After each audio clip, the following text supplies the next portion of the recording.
right, welcome in. Happy Friday. This is the Cow Guy Close, and I am Scott Shellady, also known as the Cow Guy. And we talked yesterday about this bifurcation we're seeing with the economic data this year.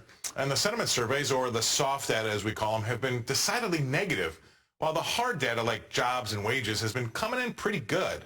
And today we got more of the soft data, and it came in decidedly negative again. The Michigan sentiment and expectation surveys came in well below expectations.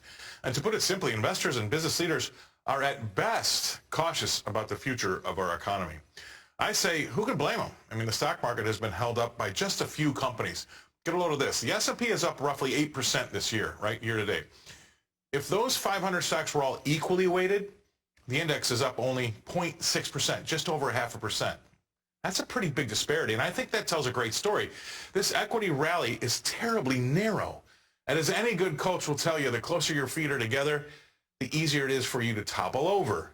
And you need to have a wide base. Now, my next guest has a solid base. Please welcome to the show, business and market analyst Seth Denson. Seth, I was writing that monologue. Is that a backhanded thing to say? I was going to say, no, I changed it because the monologue initially said my next guest has a wide base. I thought, oh, that's mean. So I said solid base. There you go. Wider as I get older, my friend. All right, brother. So what do you think?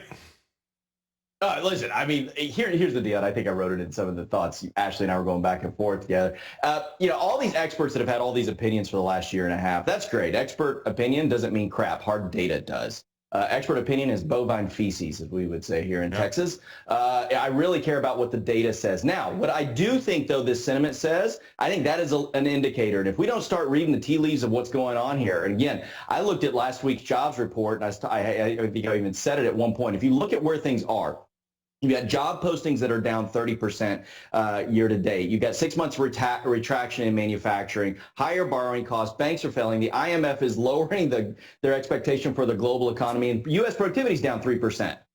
Soft data, hard data, that data is what I'm looking at, and that tells me things ain't good, brother.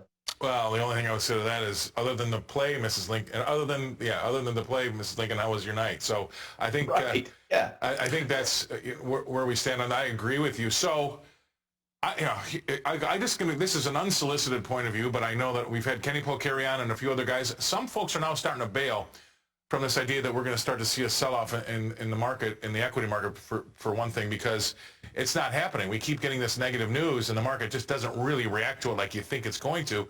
And so slowly but surely, we've got people bailing on that idea and going, you know what, forget it, I'm going to go long now because it's just not going down. I've seen a few people on television say the same thing.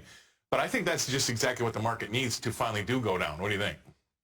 Yeah, I think you're right. And again, I think the market is so emotional based right now as opposed to data based. And that's the problem. I mean, those of us that look at historical numbers and say, well, what's going to happen based on history? I mean, those that don't learn from it are doomed to repeat it, right? Well, exactly, except for this is a new level of history because we haven't seen this level of emotion and information and data points that are flowing in and through this market ever. At least not in my 20 plus years of doing this. And so I think that's hard to really look at historical back data and say, here's what's going to happen as a result. And because of that, I think you do have some people saying, well, I mean, why not? Let's stick it out. Let's keep throwing more at it. And that's inflating it. But all things do come down eventually. And whenever eventually happens, it will happen sometime. And so another reason why I think the soft data or the survey data, sentiment data is coming in negative, a lot of the things that we have that are up in price, that are sticky, like rents, food, and fuel, those types of things are what the average consumer sees almost every day, if not every day. And I think that leads into their feelings. They're feeling the inflation probably more than what the numbers are coming through, because they don't go buy a new house every day, which is probably down a lot, or they don't buy a new used car every day, which has come off a lot from the recent highs. So the stuff that we touch every day is still kind of sticky and high, and that hurts. And the things that have helped CPI or the inflation rate come down, they don't really do every day, and that's kind of giving everybody this false sense of things are a lot better. And that's why I say, this time last year we had an 8.3 rating on CPI. This year we get a 4.9. That's no reason to celebrate.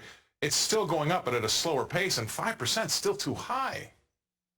It is, and I call it essential inflation. Those essential things that we have to have aren't coming down. Yeah, that's great. And And even if we look at some of the other things that are going on, listen, we do a lot of research into the health insurance markets in the healthcare sector. We're heavily in that sector. And what we look at right now are PPO contracts from hospitals that are coming due that were on a 3-year trail. And so all that COVID money, it's gone, it's been used. And as these contracts come up with insurers, we can expect healthcare inflation to hit us at anywhere from 15 to as high as 22% that we're expecting over the next 12 months. You talk about essential inflation. When people start to think about those health insurance premiums and when they actually receive health care, you talked about the housing market. Yeah, it's down in some sectors, but some areas like where I am in Texas, it's just normalized. It's not coming down. And I think that these things are going to continue to impact the market going forward.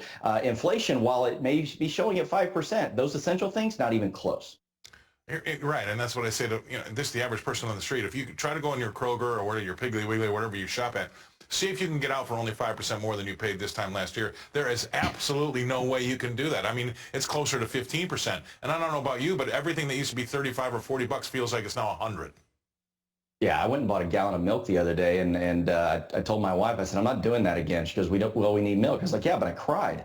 I mean, it's so sad. I mean, you're sitting there going, what in the world is going on? I used to judge the economy based on the number of bags I could carry out of Walmart or my local grocer. They ain't many bags. They all fit in the small vehicle now. And unfortunately, those things will continue to impact the market and consumerism going forward. And while I say, I don't think these are canary in coal mines anymore, these are things that are happening, that these are leading indicators of the lagging factor that we will start to see very, very soon. I couldn't agree with you more. That's fantastic stuff. I really appreciate you coming on, Seth. Have a great Mother's Day weekend. Thanks for your content. It's always awesome. Seth Denson coming to us from Dallas, Texas.